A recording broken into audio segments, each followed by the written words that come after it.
என் இனிய தமிழ் சொந்தங்களே, அனைவருக்கும் வணக்கம் கூறி நம்முடைய கதையும் கருத்தும் நேரத்திற்கு உங்களை வரவேற்கிறேன். நம்முடைய திருமண அழைப்பிதழ்களில் பெரும்பாலான அழைப்பிதழ்களில் பார்த்திங்கன்னா, இந்த மணமகன் பேருக்கு முன்னாடி சிரஞ்சீவி அப்படின்னு போட்டிருக்கிறாங்க. நான் பள்ளிக்கூட மாணவனாக இருந்த காலத்தில் அந்த சிரஞ்சீவின்னு போடுறது எனக்கு ரொம்ப வித்தியாசமாக பட்டுச்சு. ஏன்னா அன்னைக்கு எனக்கு இருந்த அறிவுக்கு சிரம்னா தலை, சீவுறதுனா வெட்டுறது. இந்த பனங்காய் சீவுற மாதிரி சீவிடுவேன், தலை சீவிடுவேன் சொல்லுவாங்க இல்லையா, அது மாதிரி ஏன்னா அதுக்கு மணமகன் பேருக்கு முன்னாடி இந்த மாதிரி போடுறாங்களே அப்படின்னு நான் நினச்சேன். இது யார்ட்டையும் கேட்குறதுக்கும் எனக்கு தயக்கம். அதனால் யார்ட்டையும் நான் விளக்கமும் கேட்டதில்லை, மனசுக்குள்ளே அறிய வச்சுக்கிட்டு இருந்தோம். பின்னர் அதை பற்றி ஒரு தெரிஞ்சுக்க வர்றப்போ, அந்த சிரஞ்சீவி என்று எழுதப்படுவது தமிழில் சிவி அப்படின்னு எழுதுகிறாங்க. ஆனால் அது அந்த வார்த்தை சமஸ்கிருத வார்த்தை. அது சிரஞ்சீவி என்று இருக்க வேண்டும். ஜி என்று எழுதுகிறார், சி என்று சிவி என்று எழுதுகிறார்கள். சிர என்றால் நிலையான, ஜீவி என்றால் வாழ்பவர், என்றும் நிலையாக வாழ்பவர். அதாவது மரணமில்லா பெருவாழ்வு, இன்று போல என்றும் வாழ்கன்னு சொல்கிறோம் இல்லையா, அந்த மாதிரி பொருளில் அது வரும். சிரஞ்சீவி என்பதற்கு அதுதான் பொருள். சரி, இந்த சிரஞ்சீவி என்ற வார்த்தையை கேட்டோடனே நமக்கு மனதில் தோன்றுகின்ற முதல் ஆள் யார் அப்படின்னாக்க ஹனுமன் தான் இல்லையா. அப்போ ஹனுமனுக்கு சிரஞ்சீவி என்று அருளியது யார்? அதுதான் நம்முடைய இன்றைய பதிவு. அதாவது ஸ்ரீராமபிரான் சீதையை பிரிந்து மிகுந்த மனத்துயரத்தில் இருக்கிறார். வானர சேனைகள் 8 திக்கும் சீதாதேவி தேடி அலைந்து கொண்டிருக்கிறார்கள். அனுமன் இலங்கையை நோக்கி செல்கிறார். இலங்கையினுடைய இண்டு இடுக்கு விடாமல் கண்ணும் கருத்துமாக சீதையை தேடுகின்ற பணியை அனுமன் செய்து கொண்டிருக்கிறார். எல்லா இடத்தையும் சுற்றிட்டு கடைசியாக அவர் வருகின்ற இடம் அசோகவனம். அந்த அசோகவனத்தில் தான் சீதை சிறை வைக்கப்பட்டிருக்கிறார். இப்பொழுது இந்த அனுமனுடைய கண்ணில் படுவது என்ன, அவருடைய கருத்தில் படுவது என்ன, இது கம்பன் எவ்வளோ அழகாக சொல்கிறான் அப்படிங்கிறத நம்ம பார்க்குறோம். அசோகவனத்தில் வர்றார். அங்கே இங்கெல்லாம் தேடுறப்போ ஒரு இடத்துல பார்த்துறார் சீதையை. அந்த பார்த்த உடனே அவருடைய பார்வையில் என்ன படுது தெரியுமா? மாசுண்ட மணியன்னால் வயங்கு வெங்கதிர் தேசுண்ட திங்களும் என தேய்ந்துடாள் காசுண்ட கூந்தலால். மாசுண்ட மணி என்னால், அதாவது மணி ஒளி பொருந்தி இருக்கும், ஆனால் மாசு அது மேலே படிஞ்சிருக்கிறதுனால அது ஒளி குன்றி இருப்பது போல இவள் மிகவும் ஒளி, தன்னுடைய அந்த அழகெல்லாம் இழந்து ஒளி குன்றியவளாக இருக்கிறாங்களாம் சீதையை. வயங்கு வெங்கதிர் தேசுண்ட திங்களும் என தேய்ந்துள்ளான். வயங்கு வெங்கதிர் என்றால் ஒளி பொருந்திய வெப்பமிக்க சூரியனுடைய கதிர்களால் மறைக்கப்பட்ட சந்திரனைப் போல, நிலவைப் போல தேய்ந்து, தன்னுடைய ஒளி தேய்ந்து போயிருக்கிறாங்களாமா.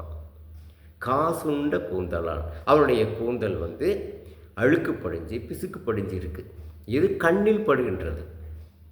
அவனுடைய கருத்தில் என்ன படுது அப்படின்னு பார்த்தீங்கன்னா, கற்பும் காதலும் ஏசுண்டதில்லையால். அவருடைய கற்பு கொஞ்சம் கூட ஒளி குன்றாமல் அப்படியே இருக்கிறது.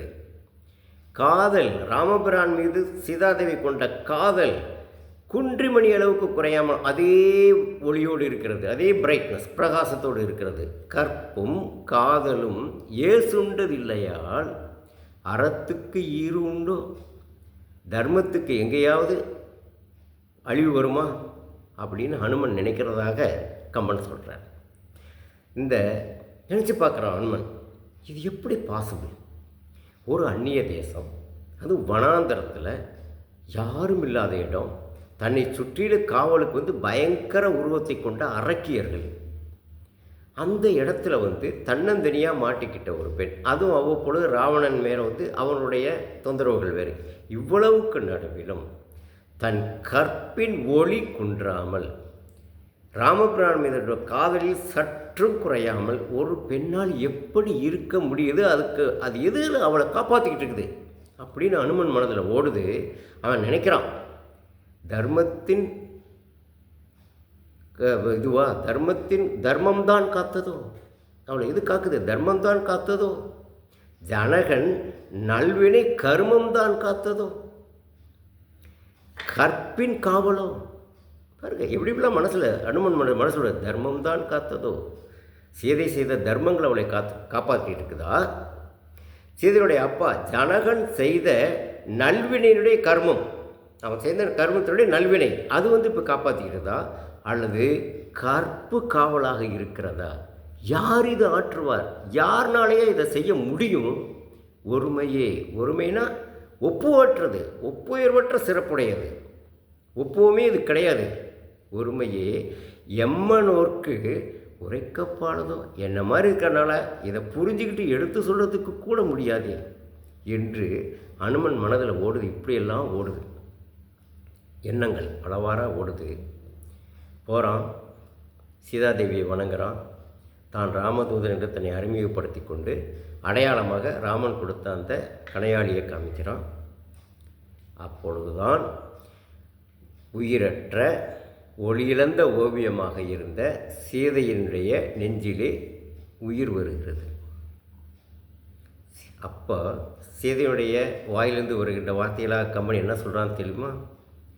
பாழிய பனைத்தோல் வீரன். அது அனுமனை பார்த்து சொல்கிறா, பாழிய பனைத்தோல் வீர துணையிலேன் பரிவு தீர்த்த வாழிய வள்ளலே. வாழிய வலிமை மிக்க பனைமரம் போன்ற தோள்களை உடைய வீரனே, துணையிலேன், யாரும் துணை இல்லாமல் வருத்தத்தில் இருந்தேன், அந்த வருத்தத்தை தீர்த்த, பரிவு தீர்த்த, வாழிய, எனக்கு வாழ்வு கொடுத்துருக்க, உயிர் கொடுத்துருக்கிற வாழிய வள்ளலே. யான் மறுவிழா மனத்தேன் எண்ணின், யான் மறுவிழா மனத்தேன் எண்ணின், நான் மனதாலும் என்னுடைய கற்பில் கலங்கப்படுவதாக இருப்பது உண்மையானால், யான் மறுவிழா மனத்தேன் எண்ணின் ஊழியோர் பகலாய் ஓதும் யாண்டெலாம். ஊழியோர் பகலாய், ஊழிக்காலம்னாலே உலகம் அழிகின்ற காலம். ஊழியோர் பகலாய் ஓதும் யாண்டெலாம் உலகம் ஏழும் ஏழும் வீழுற்ற ஞான்றும். இந்த உலகம் ஏழேழு உலகமும் அழிந்தால் கூட இன்று என இருத்தி, நீ இன்னைக்கு இருக்கிற மாதிரியே என்னைக்கும் வாழ்வாய். இன்னைக்கு இருக்கிற மாதிரி இதே விளமையோடு இதே வலிமையோடு நீ என்றென்றும் இருப்பாய் என்று வரம் வருபவள் சீதாதேவி. சீதாதேவியால் அருளப்பட்டதால் தான் அனுமன் சிரஞ்சீவி இல்லையா? சரி, சீதாதேவி அருள்றது கரெக்டு. சீதாதேவி அருள்னா அதுக்கு எஃபெக்ட் இருக்குமா? அவங்க என்ன மகாவிஷ்ணுவா, சிவபெருமானா அருள்வதற்கு? அப்படி இல்லை. அதனால தான் முன்னாடியே கம்பன் தெளிவாக சொல்கிறான், யான் மறுவிழா மனத்தேன் எண்ணின், மனத்தாலும் என் கற்பு கலங்கப்படாதது உண்மையானால் இதெல்லாம் நடக்கும், நீ சிரஞ்சீவியாக வாழ முடியும் என்று வாழ்த்துகிறாள். அதாவது பெண்களுடைய கற்புக்கு இருக்கின்ற திறனை அழுத்தம் திருத்தமாக பதிவிடுகிறார் இளங்கோவடிகள். இது இன்னும் வேறு சில கதைகளிலும் இருக்கிறது, அதை அடுத்த பதிவில் பார்க்கலாம். சரி, இப்போது சீதையால் சிரஞ்சீவியாக அருளப்பட்ட அனுமனை இன்று வரை நாம் சிரஞ்சீவியாக வணங்கி கொண்டிருக்கிறோம் இல்லையா? இதில் அதில் என்னாச்சுன்னாக்க வணங்குறோம், அதுலேயே அந்த சீதையினுடைய கற்பு நெறி அங்கேயே ப்ரூவ் ஆகிடுச்சா? இலவச இணைப்பா இன்னும் ஒரு செய்தியும் இருக்கிறது. என்னென்னா, அருணனை இந்த மாதிரி சொன்ன உடனே அனுமன் கேட்குறான், தாயே என் முதுகு மேலே உட்காந்துக்குங்க, அடுத்த நொடி நான் கொண்டு போய் உங்களுக்கு ராமபுரான்ட்ட சேர்த்துறேன் அப்படிங்கிறான்.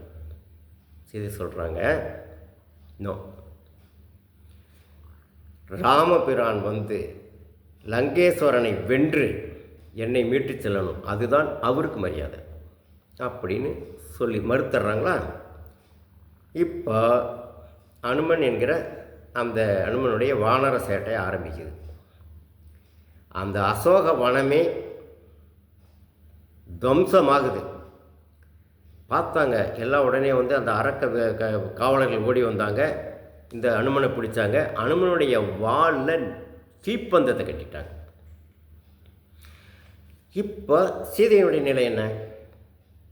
இப்போ தான் சிரஞ்சீவியாக வாழ்வாய்னு அருள் இருக்கிறாங்க.